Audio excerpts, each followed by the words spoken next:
Monarch: Legacy of Monsters, an Apple original series. The world is on fire. I decided to do something about it. On November 17th. This place, it's not ours.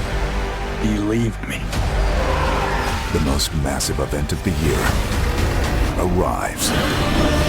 If you come with me, you'll know everything, I promise. Oh my God, go! Monarch: Legacy of Monsters. Streaming November 17th, only on Apple TV Plus.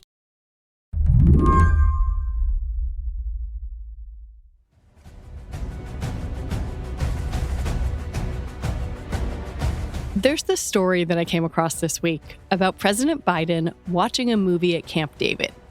It was Mission Impossible: Dead Reckoning Part 1. We are at this moment the state of the art of war. The most fearsome killing machine ever devised by man. In the movie's opening scenes, the crew of a Russian submarine is duped into firing a torpedo at themselves by an artificial intelligence system called the Entity. Captain, our own torpedo's not responding. It's coming right at us. Our torpedo's homing, range 400 meters. Oh my God. Wait, come on, shut down our whip. Our torpedo's still closing, range 200 meters. Emergency blow all main power stand. Sound the collision alarm. The White House told a reporter that experience, watching that movie, made President Biden even more concerned about AI, something he issued an executive order about this week. If that is what inspired this executive order, that would be an amazing story, though I do know the real story, and that was definitely not it. That's Cecilia Kang, who covers technology and policy for the New York Times. What is the real story? Well, the real story is that once ChatGPT was released last November, the White House woke up, as well as the rest of the world, to really the power of large language models and generative AI. And AI in general became sort of a panic button that everybody, pressed at the same time. And so across the White House, Jeff Zients, who's the chief of staff, told every essentially senior member in the cabinet that this was an important matter and that everybody needed to think about how AI would affect their portfolios.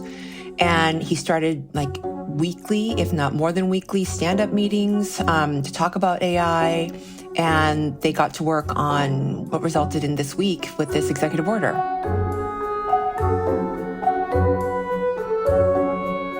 Today on the show, why the White House is worried about AI now and how it wants to shape regulation in the future.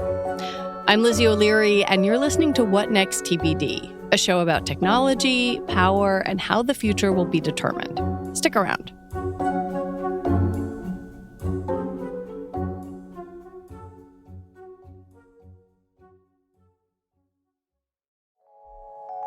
Apple Card is the credit card created by Apple. You earn 3% daily cash back upfront when you use it to buy a new iPhone 15, AirPods, or any products at Apple. And you could automatically grow your daily cash at 4.15% annual percentage yield when you open a high-yield savings account. Apply for Apple Card in the Wallet app on iPhone. Apple Card subject to credit approval. Savings is available to Apple Card owners subject to eligibility. Savings accounts by Goldman Sachs Bank USA. Member FDIC, terms apply. This episode of What Next TBD is supported by Compiler, an original podcast from Red Hat discussing tech topics big, small, and strange. Compiler comes to you from the makers of Command Line Heroes and is hosted by Angela Andrews and Brett Simoneau. Compiler brings together a curious team of Red Hatters to simplify tech topics and provide insight for a new generation of IT professionals. The show covers topics like, what are the components of a software stack? Are big mistakes that big of a deal?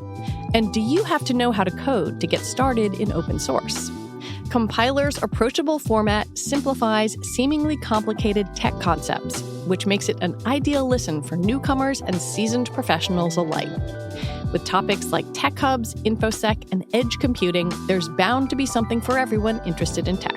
Listen to Compiler in your favorite podcast player We'll also include a link in the show notes. Thanks to Compiler for their support. This executive order is big, more than 100 pages, and it touches on many different facets of AI. Let me just say that it is very broad. It is not terribly deep. So I'll talk about what's of substance, and then I'll talk about what I would describe as like sort of fog. Interesting, but not necessarily substantive.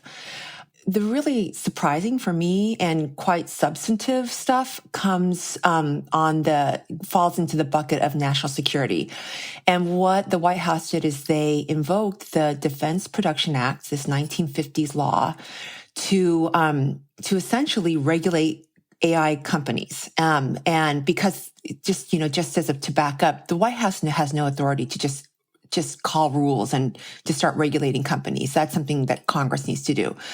But what the White House did in this instance is that they invoke this law that gives them emergency powers when there are times of like great potential security urgency to act. And it gives the White House much more authority. If the DPA sounds familiar to you, that's because it's been used numerous times in the past few years. President Trump used it back in 2020 to order General Motors to make ventilators. President Biden used it to speed up production of baby formula.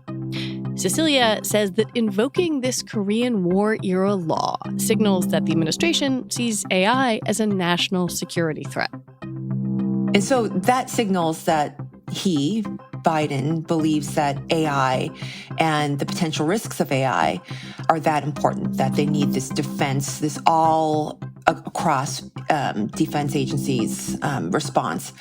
And so the most interesting thing came from the national security portion of this EO, where the White House essentially called for all companies that create AI tools, the most advanced, I should say, AI tools and the biggest companies, to stress test their systems for security flaws, and then to report their results from those tests back to the administration. And that's an actual rule, an actual regulation. I will say, however, that most companies that do create AI right now, any companies that are really of significance, have already volunteered to do this. They did earlier this year in July. The White House announced with great pomp and circumstance this voluntary commitment by Microsoft, Google, OpenAI, Anthropic, Inflection, Amazon, a bunch of companies, where they said that they would stress tests, otherwise known as red teaming, their systems for security problems. So it's not entirely new, but it codifies it. It creates sort of a regulation instead of just a voluntary commitment. Usually with an executive order, things are somewhat limited in scope. They apply to certain parts of the government or maybe companies that do business with the government. And I'm wondering if in invoking the Defense Production Act, does that give this thing more heft? It does, and only that portion. Only the portion that has to deal with the security testing. And that kind of leads to your other question, which is, how broad is this really?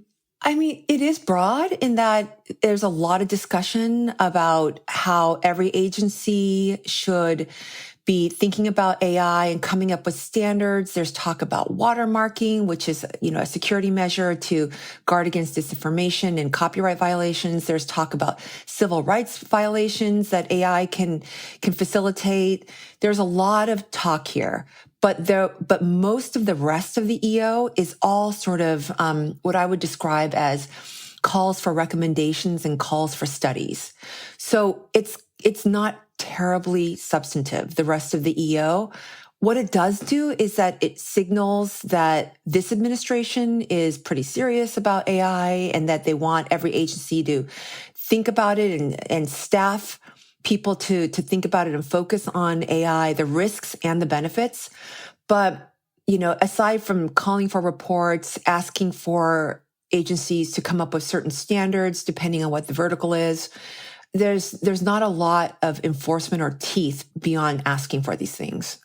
Some of those recommendations that you're talking about are around safety requirements for models that pass kind of a certain computing threshold, a certain amount of computing power. What are those safety requirements?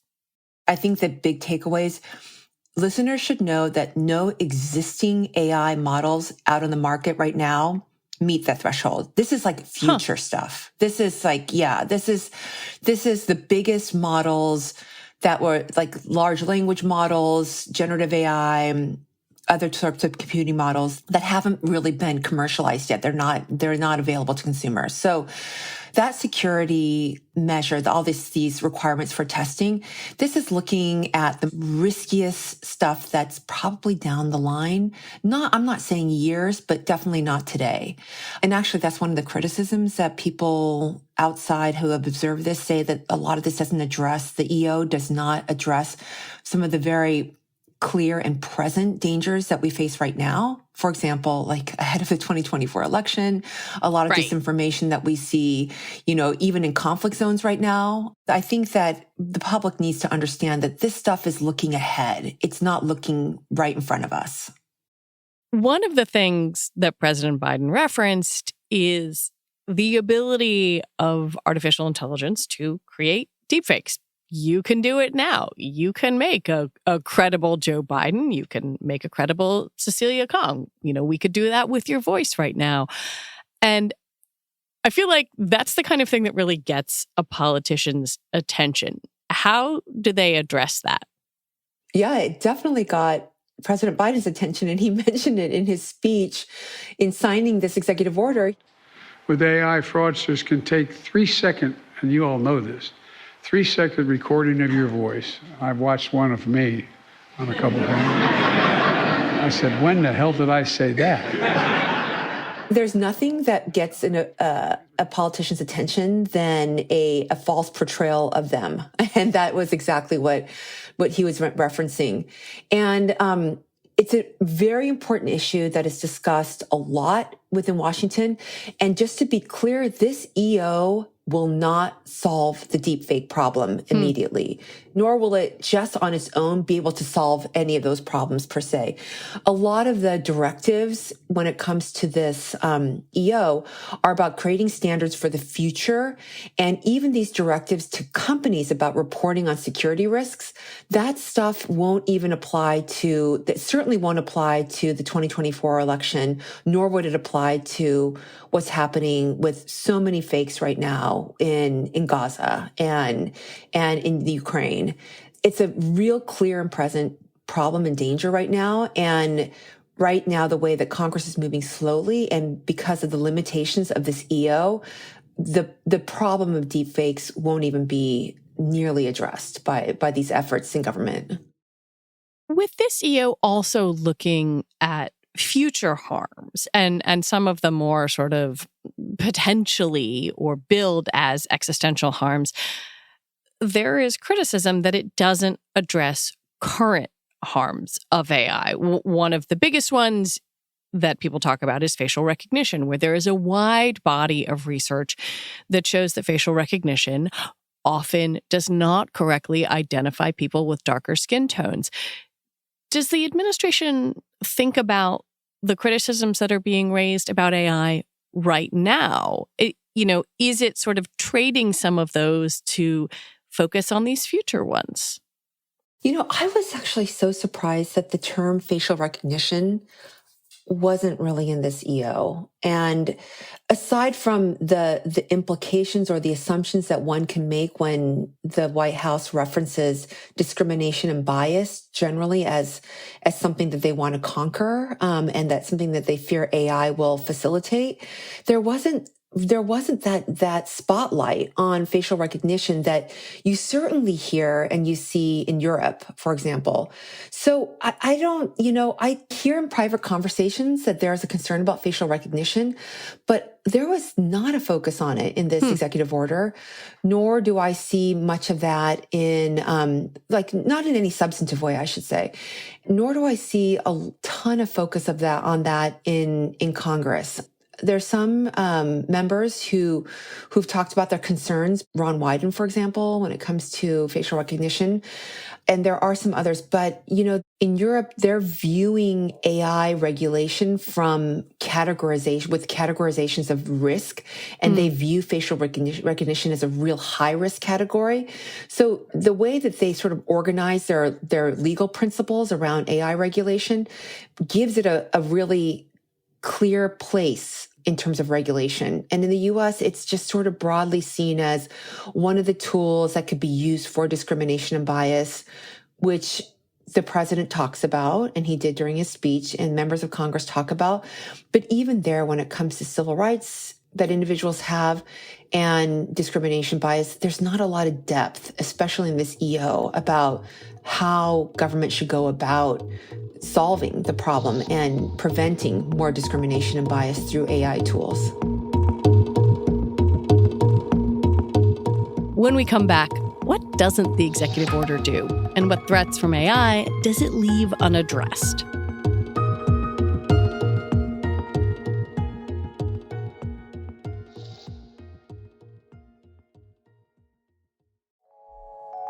Apple Card is the credit card created by Apple. You earn 3% daily cash back upfront when you use it to buy a new iPhone 15, AirPods, or any products at Apple. And you could automatically grow your daily cash at 4.15% annual percentage yield when you open a high-yield savings account. Apply for Apple Card in the Wallet app on iPhone. Apple Card subject to credit approval. Savings is available to Apple Card owners subject to eligibility. Savings accounts by Goldman Sachs Bank USA. Member FDIC. Terms apply. Monarch, Legacy of Monsters, an Apple original series. The world is on fire. I decided to do something about it. On November 17th. This place, it's not ours. Believe me. The most massive event of the year arrives. If you come with me, you'll know everything, I promise. My God, go! Monarch, Legacy of Monsters. Streaming November 17th, only on Apple TV+. This episode is brought to you by Shopify. That's the sound of switching your business to Shopify, the global commerce platform that supercharges your selling. Harness the best converting checkout and same intuitive features, trusted apps, and powerful analytics used by the world's leading brands. Stop leaving sales on the table. Discover why millions trust Shopify to build, grow, and run their business. Sign up today for your $1 per month trial period at shopify.com/tech23. You alluded to the watermark issue, and one of the things that the executive order talks about is watermarking AI-generated content so that you can look at something and say, oh, that's AI, that's not real. How big a deal is that? It's a really interesting topic in that there's a lot of discussion around that term watermark because it's sort of seen as like a real silver bullet solution for the problem of disinformation and also for the problem of IP theft.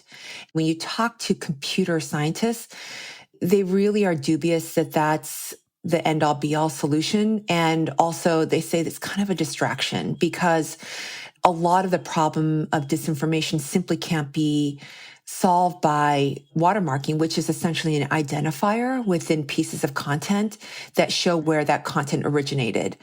That doesn't necessarily solve for the fact that a lot of bad actors will figure ways around it. And also it doesn't solve for the fact that you kind of have to have everybody at once, anybody who produces content online generating AI, to agree to this together. So when you have some stuff that's watermarked and some stuff that's not, then it leads to a false sense of security that watermarking is going to be sort of the safeguard against disinformation. It's important to say that this executive order isn't regulation, more of a directive for the government to monitor the development of AI.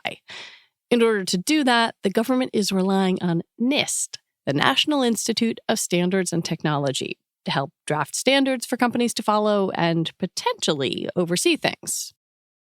There's a lot of talk right now in Washington about how NIST should be the central agency for overseeing AI. I mean, this is an agency that has a lot of different technologies in its portfolio, not just AI.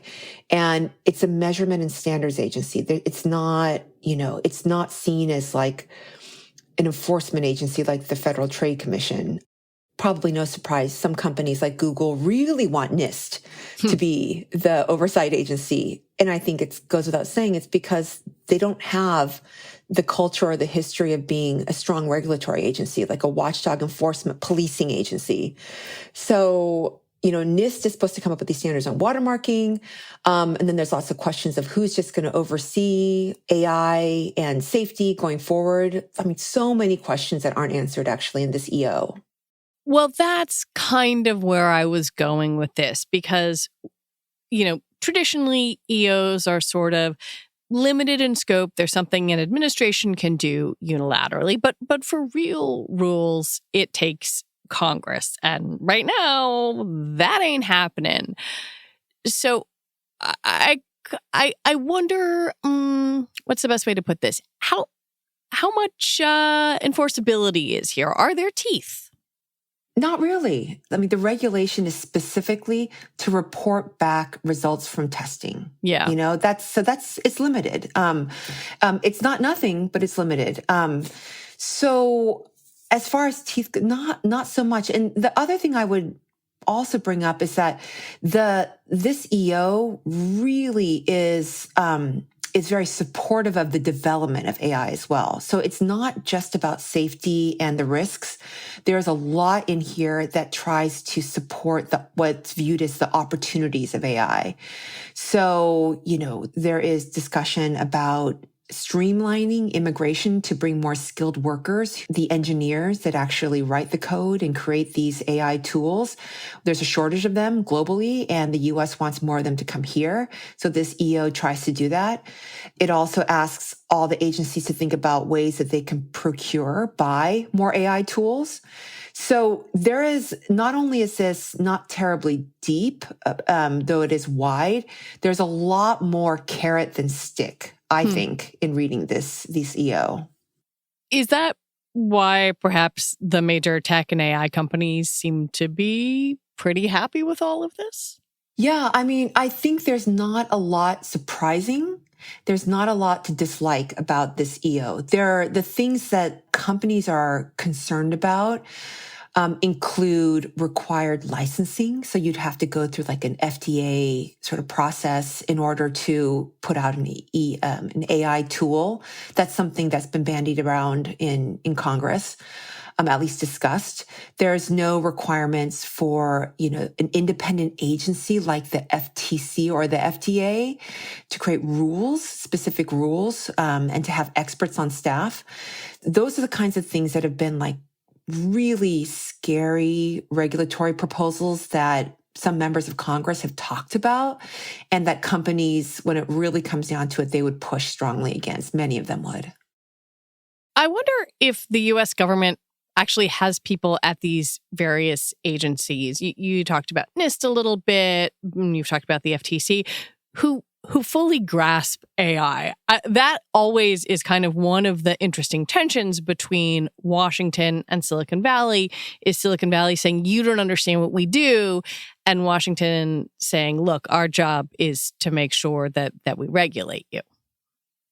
Yeah, completely, Lizzie. There is a real dearth of expertise when it comes to technology in general. And when it comes to AI, which is extremely specialized, and there's a really small number of people who are really at the forefront of this in the world, they're not in government. They're all in the private sector. And you raise a really important point in that the EO actually asks for the various agencies to start hiring more AI experts. And I find it really, really implausible, frankly, to think that a gush of people are going to leave Silicon Valley, and the jobs and the salaries are being offered by Google and Microsoft and Amazon and OpenAI to work in federal government. There will be, of course, those who feel the calling to, which is like fantastic. But I mean, when I look at like the average salaries given bonuses, there's like 7 digits when it comes to AI experts in Silicon Valley. And the idea of going to government, and not just losing the salary, but losing the ability to work with other experts who are at the cutting edge of this. I mean, these are scientists who are really excited about what they're creating, and they want to be with other people who are creating really interesting things. But then to flip over to government and to work in bureaucracies where they may be like the sole people who really get what's going on. And then to fight against, the bureaucracy of stasis, which is like sort of like the norm in Washington, I think it's going to be super challenging. As you've alluded to, a lot of the things that the administration is talking about are not going to apply in the short term. And I wonder if the administration is just sort of like trying to create a conversation, get ahead of some of the advancements in this space. What their goal is it just to get things moving? Yeah, I do think that's it. And I think that there's merit to that too. It's to show in a real clear-throated way that there is absolute prioritization of this issue, at least in spirit. And that matters. And, and the reason why I say that is there was another executive order that came out earlier in the Biden administration on competition policy. Again, it's not like the White House can start creating new rules and new laws on antitrust. But what that EO did was it gave a signal to every agency that the White House was 100% behind bold action when it came to antitrust. And let's put aside the idea of new legislation on antitrust. That's up to Congress. But, what you did see is that there were very like-minded heads of independent agencies and also agencies that are not independent, like the DOJ, that absolutely fell in line with the spirit of that EO. And they've taken really aggressive action when it comes to antitrust. So it does help provide momentum and give agencies the signal that they have the full support of the executive branch and that this is an all of government sort of call to arms, if you will, on a particular cause. And I think that I bring up that antitrust anecdote because I think that's one of the motivations for the EO on artificial intelligence is to tell to signal to the rest of the government and the many dozens of agencies that AI is a priority, get people within your staff and hire people to start writing policy internally, to start thinking about standards, to not be caught behind. It also seems to bring the U.S. government in line with other governments around the world. We've got several others sort of led by the U.K. signing on to the Bletchley Declaration, which is named after British code breakers in World War II. And that says there's potential for serious, even catastrophic harm, either deliberate or unintentional, stemming from some of the capabilities of AI models. What is the kind of international coordination that's going on behind the scenes? This particular summit that's happening this week in the UK is intended to get the heads of states and other government leaders of the biggest countries, and those, particularly those that do have their own AI companies, to agree to baseline standards on what is safe and what is not when it comes to AI. What actually comes from this kind of a meeting is really, to be determined. I just don't think that it would take much more. It's the beginning of a conversation, but it would take much more to get, for example, China, which is a participant in this meeting, this summit, to agree to some baseline standards with the U.S., for example. There's just such a wedge between the U.S. and China when it comes to technology regulation, values, and norms. And very importantly, one of the big motivators of this EO and any regulation when it comes to technology in the United States is the U.S. wanting and finding incredible bipartisan agreement that the U.S. must lead versus China when it comes to technology and when it comes to security. So, it's interesting that a lot of these government leaders are meeting in London and talking about AI. But when it comes to an actual agreement on the big issues, these are countries that are competing against each other. And I think that's important to keep in mind. There's also this tension that I find really interesting. A lot of these governments are using AI, right? They're using it at the Pentagon. And at the same time, they're making these pronouncements and working on these executive orders. And I'm trying to understand and unpack why they're doing this. Are they aware of that inherent tension, do you think, of we are using AI, we know we're doing it, and also we're out there painting an apocalyptic future if we don't get this right? And I think that's kind of a tension that has existed with most technology, and you know this so well, Lizzie, like going back to even more simple software tools that were used for surveillance, those were technologies that the Department of Defense and government has been using for quite some time, while Congress and federal agencies have been trying to create regulations for and against. And so there is a divide when it comes to private sector, consumer use and government use, for sure. And that tension is very much pronounced when it comes to AI, because you're absolutely right. The Pentagon and all defense agencies have for a while used AI tools, including facial recognition tools that are AI based. And there is that tension. And I think a lot of this EO is motivated by two things, which is number one, to make sure that private sector sales to consumers are not dangerous.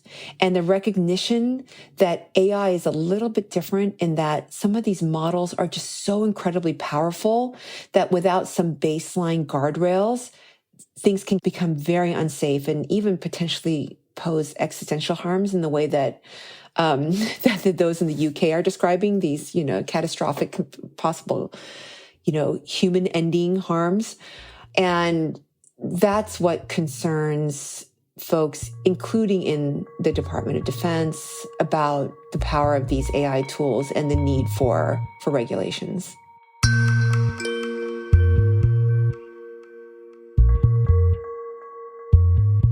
Cecilia Kang, thank you so much for coming on. Well, thanks for having me, Lizzie.